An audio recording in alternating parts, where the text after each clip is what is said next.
สบายดีเนาะวันนี้ก็มาพบกับข้าพเจ้าอีกเช่นเคยกับช่อง MK1 ลำมง Channel เนาะวันนี้บุมีอย่างคลิปนี้ก็เป็นการกินส้มกินมะตองเนาะตองเนาะน้ำเจียวนี่คือน้ำเจียวขิงเนาะเสร็จเลยงานนี้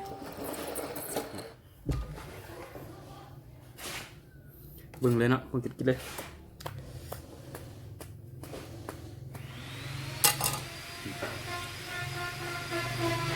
ตองเนาะ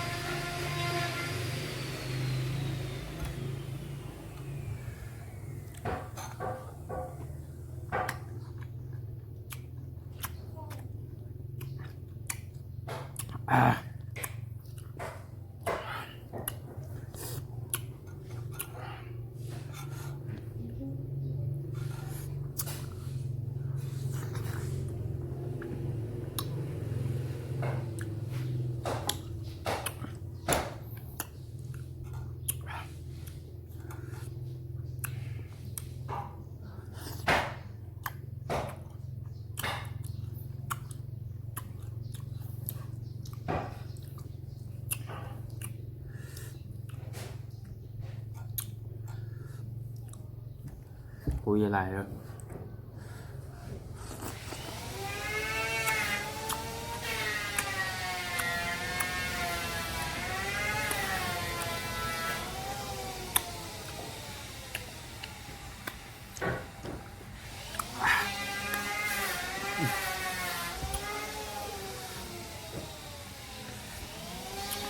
แกนออกแล้วแกนกินเลยแกนหน่อยชูเลยแกนหน่อย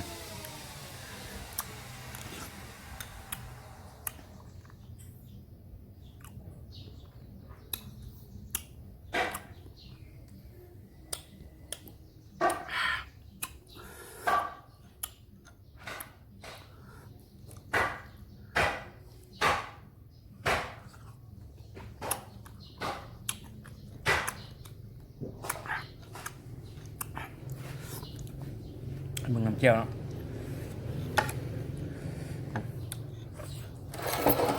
น้ำเจียวอันบ่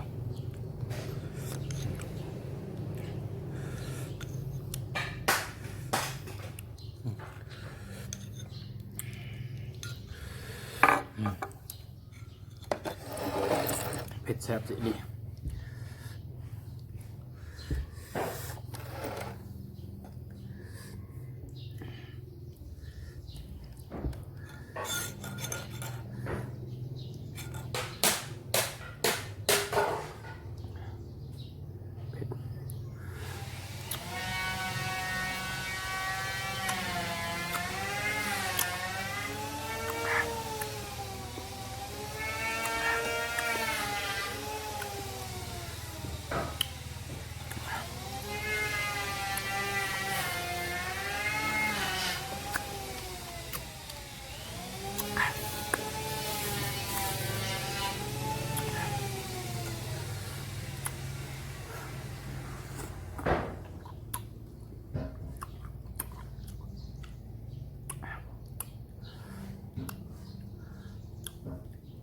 มักเดียวก็เหงื่อแตกละมังที่สองเนาะ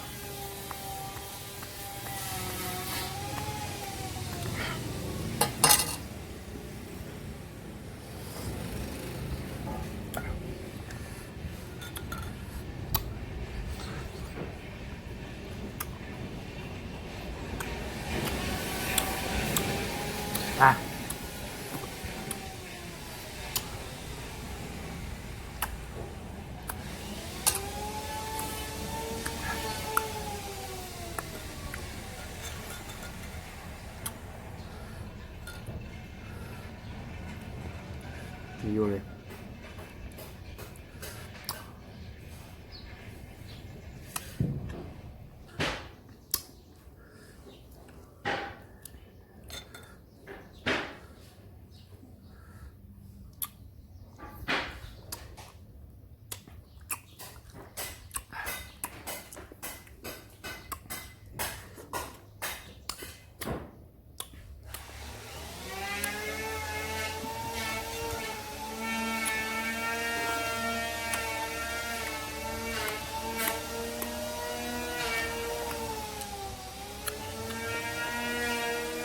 อ่ะ